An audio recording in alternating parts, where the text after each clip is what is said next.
விவாதத்தை திரு பொன் வில்சன்ட்டு துவங்குறேன். சார், ஓபிஎஸ்ஸை மீண்டும் அதிமுகவில் சேர்க்க மாட்டோன்னு திட்டவட்டமாக இபிஎஸ் சொல்லிட்டாரு. இபிஎஸ் டெல்லி சென்றது என்ன உலக அதிசயமா அப்படின்னு கேள்வி எழுப்புறாரு ஓபிஎஸ். என்ன நடந்துச்சு டெல்லியில்? ஏன் டெல்லி பயணம்? இல்லை, முதல் விஷயம் என்னென்னா, இது தேர்தல் நேரம்.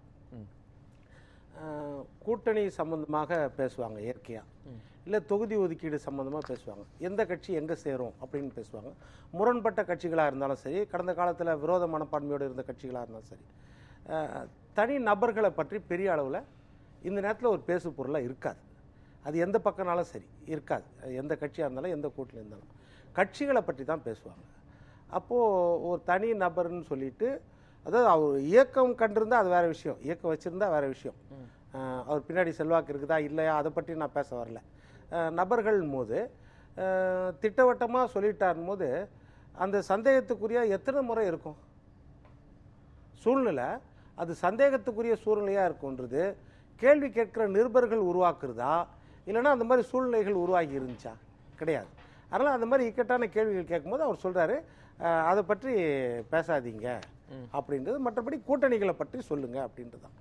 இப்போ 4 முனை போட்டி அப்படின்னா உண்மையாக பார்த்தீங்கன்னா களத்தில் பார்த்தீங்கன்னா இருமுனை போட்டி, அதுதான் யதார்த்தம். திமுக அதிமுக கூட்டணி, திமுக கூட்டணி ஒரு பக்கம் இன்டாக்ட் கூட்டணி அப்படின்றாங்க, இன்னொரு பக்கம் பார்த்தீங்கன்னா அதிமுகவுக்கு இன்னும் கூட்டணியே உருவாகவில்லை, மெகா கூட்டணி அப்படின்னாங்க. இப்போது கூட்டணி உருவாகி இருக்கிறது அப்படின்றது தான். 8 ஆண்டுகளுக்கு முன்னாடி உருவாகி இருந்தாலும் அதன் பேர் கூட்டணி தான். 8 மணி நேரத்திற்கு முன்னாடி உருவாகி இருந்தாலும் அதன் பேரும் கூட்டணி தான். இன்னொரு எலெக்ஷன் இலக்கணம், தேர்தல் இலக்கணம் என்னன்னா, சேர்ந்து இருப்பவர்கள் சேர்ந்தே இருப்பார்கள்னு சொல்ல முடியாது கூட்டணி, பிரிந்து இருக்கிற கட்சிகள் பிரிந்தே இருப்பார்கள்னு சொல்ல முடியாது கூட்டணியில். டெல்லியில் அமித்ஷா இபிஎஸ் என்ன வியூகம் வகுத்தாங்க? இப்போ டெல்லியில் எடுத்திங்கன்னா சொன்ன முக்கியமான அம்சம், அதாவது நிறைய விஷயங்கள் பேசியிருப்பாங்க. ஏன்னா கூட்டணி கட்சி, நம்ம பேசக்கூடாத விஷயங்கள், நம்மளுக்கு தெரியாத விஷயங்கள், நம்ம அனுமானிக்கிற விஷயங்கள் எல்லாமே பேசியிருப்பாங்க. யூகத்தில் நம்ம சொல்லலாம், இடம் முதற்கொண்டு பேசியிருப்பாங்க, எந்தெந்த தொகுதி முதற்கொண்டு பேசி எல்லாருமே நம்ம யூகத்தில் சொல்லலாம்.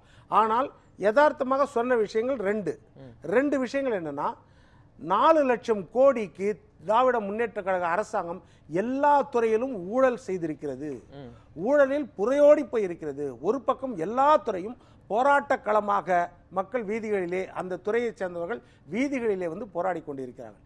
இதுக்கு நடுவில் 4 லட்சம் கோடிக்கு ஆதாரத்தோடு கூடிய புகார் மனுவை நாங்கள் கவர்னர்கிட்ட கொடுத்துருக்குறோம். அப்போது உள்துறை அமைச்சர்கிட்ட இதை கொண்டு போய் கொடுக்குறது ஒன்று. இரண்டாவது, உள்துறை அமைச்சர் இப்போ திருச்சிக்கு புதுக்கோட்டைக்கு வந்திருக்கும் பொழுது அவருடைய பிஜேபியின் சார்பாக நடந்த அதன் தலைவர் யாத்திரை நடத்தும்போது, மக்கள் சந்திப்பை நடத்தும் போது, அதோட நிறைவேளாளர் அவர் கலந்துக்கும் போது யதார்த்தமாக பார்த்தீங்கன்னா, ஐயா இபிஎஸ் எதிர்கட்சி தலைவர் அவர்களுக்கு, அதிமுக பொதுச் செயலாளருக்கு, நம்ம இங்கே நம்ம அவருக்கு 2 இடத்துல கூட்டம் இருந்துச்சு. அந்த நேரத்தில் கள்ளக்குறிச்சிலையும் கூட்டம் இருந்துச்சு, இன்னொரு சேலத்துலேயும் கூட்டம் இருந்துச்சு. அதை தவிர்த்துட்டு வர முடியாது, அதனால் அதில் கலந்துக்கிட்டார். அப்போது அந்த சந்திப்பிற்காகவும் போனார். இங்கே நம்ம பார்க்க முடியல கூட்டணி கட்சி தலைவர், நம்ம அங்கே போய் பார்க்கலாம் அப்படின்றதுக்காக. இந்த 2 யதார்த்தம். மற்றபடி எல்லா விஷயங்களும் பேசியிருப்பாங்களா அப்படின்னா கண்டிப்பாக பேசியிருப்பாங்க. ஆனால் அது வெளியே யாருமே சொல்ல முடியாது. இப்போது திமுக கூட்டணிலையும் ஏகப்பட்ட நெருடல்கள் இருக்கிறது, அங்கே அதை அவங்க பேசுகிறாங்க. ஆனால் இதில் அந்த மாதிரி நெருடல்கள் கிடையாது, எந்த நெருடலும் பெருசாக இல்லை. எத்தனை இடங்களில் யார் போட்டிடுறது அதான் மையமாக வச்சு டெல்லி சந்திப்பு இருந்திருக்குங்கிறீங்க? இல்ல எத்தனை இடங்கள்ன்றது வேற ஏதாவது கட்சிகளை கூட்டணிக்குள்ள கொண்டு வரணும், இதெல்லாம் ஒவ்வொரு நாளும் பேசிட்டு இருப்பாங்க. இது டெல்லி தான் போய் பேசணும் கிடையாது, இது மறைமுகமா போய் பேசினாங்க. இல்ல அதுதான் சொல்றேன். இப்போ இந்த 2 காரணம் சொன்னேன்ல, இப்போ 2 காரணம் இப்போ டெல்லி போய் ஏன் பேசினாங்கன்னு கேக்குறீங்களா? டெல்லி போய் ஏன் பேசக்கூடாது, அது காரணம் சொல்லுங்க. இல்ல பேசலாம், அதுதான் கூட்டணி. இப்போ இந்த மாத கடைசியில ராகுல் காந்தி இங்க வராராம், ஸ்டாலின் ஐயாவை பார்த்து பேசல. எதுக்காக பேச? அன்புமணிய அதிமுக கூட்டணிக்குள்ள கொண்டு வந்துட்டு உடனே டெல்லிக்கு போறாங்க, அந்த சந்திப்பு தான். அப்புறம் 4 நாள் கழிச்சு போனா அது விமர்சனம் வராதா? இதெல்லாம் யதார்த்தம் சார். கூட்டணின்றது அந்தந்த நேரத்தில் இயற்கையா உருவாகிறது தான், அவ்வளவுதான். இப்போ ஏப்ரல் 11ஆம் தேதி வந்தாரு அமித்ஷா. அது வரைக்கும் என்ன சொல்லிருந்தீங்க? அமித்ஷா போயிட்டாரு, இன்னும் ஒரு கூட்டணி வரலையே, இன்னும் ஒரு கூட்டணி உருவாகல கேட்டே. இப்ப கூட்டணி உருவானோடனே எதுக்கு டெல்லி போறாருன்னா எப்படி? இல்ல, ஏன்னா தேசிய ஜனநாயக கூட்டணியில தானே அன்புமணி இருந்தாரு இது வரைக்கும். ஆமா, இப்ப எந்த கூட்டணிக்கு வந்திருக்காரு? இப்போ அவர் வெளியே போயிட்டாருல்ல, வெளியே போயிட்டு மறுபடியும் வராரு. எங்க இல்ல தேசிய ஜனநாயக ஆமா. கூட்டணில இருந்து வெளில அதுக்கு போயிட்டாரு. முன்னாடி எந்த கூட்டணியில இருந்தாரு? திமுக கூட்டணியில விட ஒரு காலத்துல இருந்தாங்க. இல்ல கடைசியா அப்படி இல்ல சார், கடைசியா நான் என்ன அன்புமணி எந்த சொல்றேன், கூட்டணியில இருந்தாரு? கடைசியில இருந்தாரு, நடுவுல இருந்தாரு, அதற்கு முன்னாடி இருந்தாரு, அதெல்லாம் கிடையாது. அவர் இப்போ புதுசா இந்த கூட்டணியில வந்திருக்காரா இல்லையா, இதுதான் கேள்வி. பாட்டாளி மக்கள் கட்சி இந்த கூட்டணிக்குள்ள வந்திருக்காங்களா இல்லையா, அவ்வளவுதான். இந்த கூட்டணி உருவாகும் போது அவங்க இல்ல. இப்ப இந்த கூட்டணிங்கிறீங்களா, எந்த கூட்டணிக்குள்ள வந்திருக்காரு? தேசிய ஜனநாயக கூட்டணியா அதிமுக கூட்டணியா? தேசிய ஜனநாயக கூட்டணினால் ஒண்ணுதான், அதிமுக கூட்டணினால் ஒண்ணுதான். தமிழ்நாட்டை பொறுத்த வரைக்கும் அதிமுக தலைமையில இருக்கிறது தான் தேசிய ஜனநாயக கூட்டணி. ஆனா அதை நல்லா தெரிஞ்சுக்கோங்க. இபிஎஸ் சொல்லும்போது அதிமுக கூட்டணி அப்படின்னு பயன்படுத்துறாங்க. அதே அமித்ஷா வந்து பேசும்போது தேசிய ஜனநாயக கூட்டணி அப்படின்னு பேசுறாங்க. ரெண்டு பேரும் கூட்டணியை பயன்படுத்துறதுலயே கொஞ்சம் வித்தியாசம் இருக்கு. அருமையான கேள்வி நீங்க கேட்டீங்க. தேசிய அளவுல என்டிஏ கூட்டணினா ஒரே கூட்டணி தான். ஆனா இண்டி கூட்டணி மாநிலத்துக்கு மாநிலம் மாறிப்படும். இங்க வந்து இண்டி கூட்டணி வந்து என்டிஏ கூட்டணி எதிர்த்து நிற்கும். ஆனா அதே பக்கத்துல ஒரு பார்டர் தாண்டிட்டீங்கன்னு வச்சுக்கோங்க, கோயம்புத்தூர் தாண்டிட்டீங்கன்னா இண்டி கூட்டணி எதிர்த்தே நிற்கும். இண்டி கூட்டணியில இருக்கிற கம்யூனிஸ்ட் இண்டி கூட்டணியில இருக்கிற காங்கிரஸ் எதிர்த்து நிற்கும்.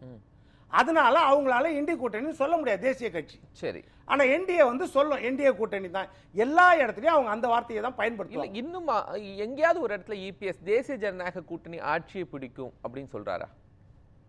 இவங்க அதிமுக தலைமையில சார், இவங்க வந்து தேசிய கூட்டணியில இருந்தா கூட அகில இந்திய தேர்தலுக்கு தான் தேசிய ஜனநாயக கூட்டணியில இருக்கிறாங்க. தமிழ்நாட்டை பொறுத்த வரைக்கும் அதிமுக தலைமையில் கூட்டணின்றதான் அமித்ஷாவும் தெளிவா சொல்லிட்டாரு.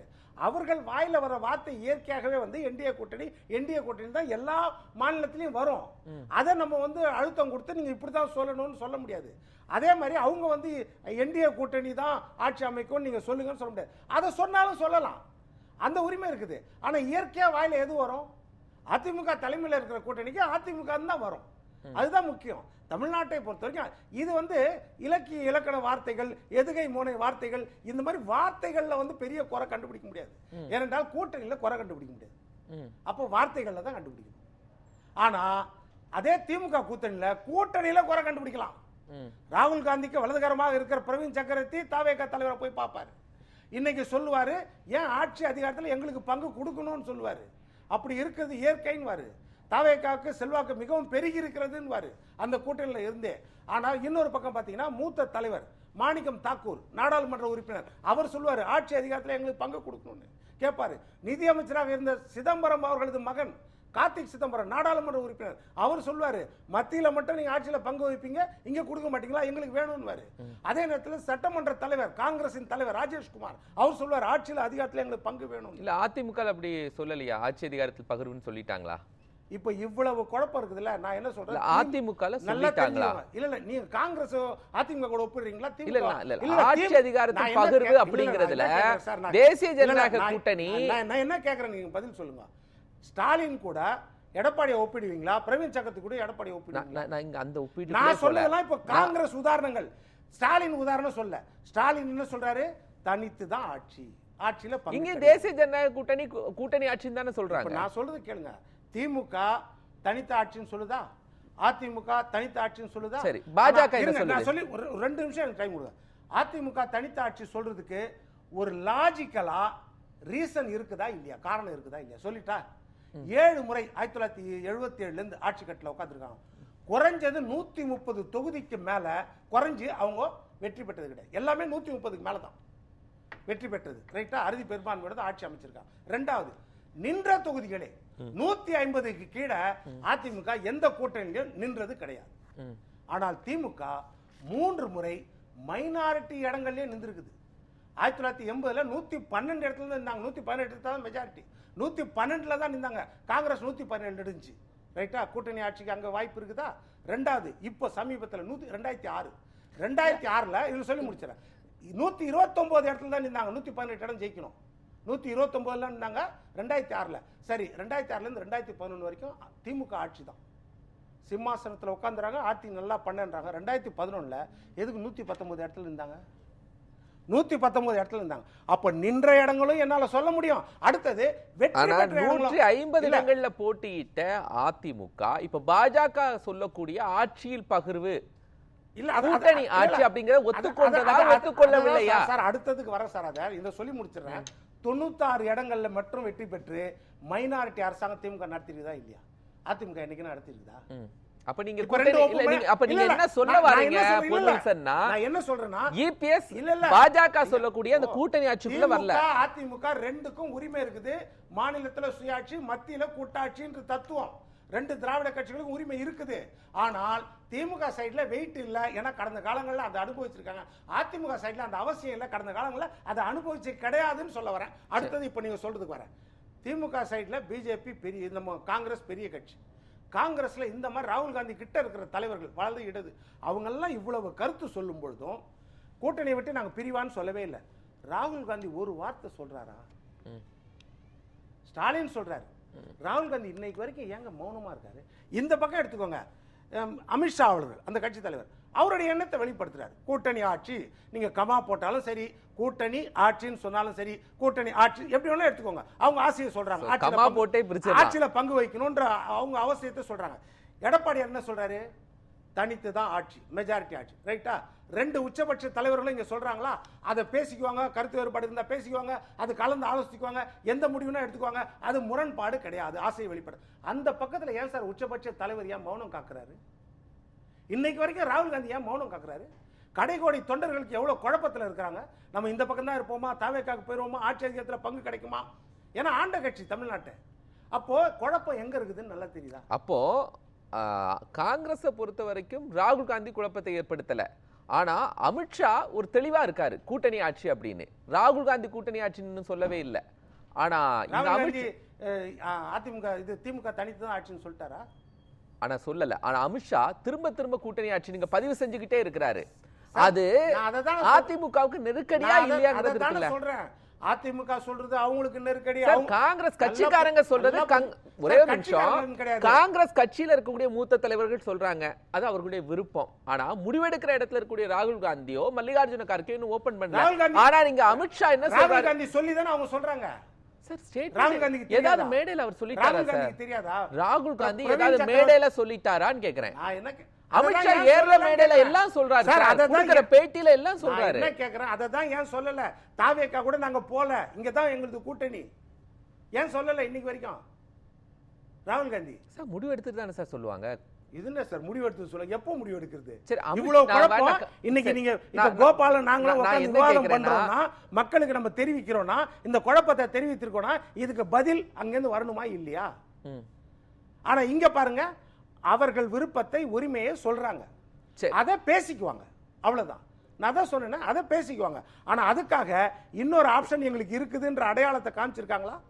அமித்ஷா காமிச்சிருக்காரா இன்னொரு ஆப்ஷன் இருக்குதுன்னு? இல்ல எடப்பாடி யார காமிச்சிருக்காரா இன்னொரு ஆப்ஷன் இருக்குதுன்னு?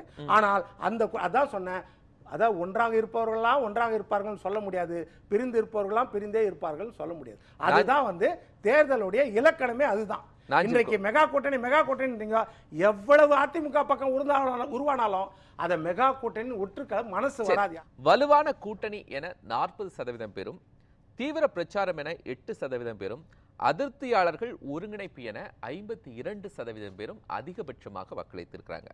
அதே கேள்வியை யூடியூப் பக்கத்தில் முன்வைத்திருந்தோம். அதற்கு வலுவான கூட்டணி என 60% பேரும், தீவிர பிரச்சாரம் என 6% பேரும், அதிருப்தியாளர்கள் ஒருங்கிணைப்பு என 34% பேரும் வாக்களித்திருக்கிறாங்க. பொன் வில்சன் சார், இதில் இப்போ நீங்கள் 200 கணக்கு போட்டிங்கன்னா 100% வலுவான கூட்டணி. 100 பேர் வந்து வலுவான கூட்டணி, 200க்கு 100 வந்து வலுவான கூட்டணி. அடுத்தது இயற்கையாக நம்ம யூகம் பண்ணுற மாதிரி நீங்கள் சொல்லலாம், அதிருப்தியாளர் ஒருங்கிணைப்பு, அதிருப்தியாளர்கள் கடந்த காலத்தில் வெளியே இருந்தவங்க கூட்டணிக்குள்ளே கொண்டு வரதுக்கு இந்த முயற்சிகள் நடக்கலாம், இன்க்ளூடிங் தேமுதிகவும் நடக்கலாம். அது நம்ம அந்த பேச்சுவார்த்தை கூட நடந்துக்கலாம். ஆனால் யூகம் தான் அவர் சொன்னது வெளியே இதுதான், 4 லட்சம் கோடி அதை குறித்து புகார். அடுத்தது பார்த்தீங்கன்னா அவர் இங்கே வரும்பொழுது சந்திக்க முடியல, அதுக்காக போய் சந்தித்தோம். மற்ற விஷயங்கள் பேசியிருக்கலாம், இல்லைன்னு சொல்ல.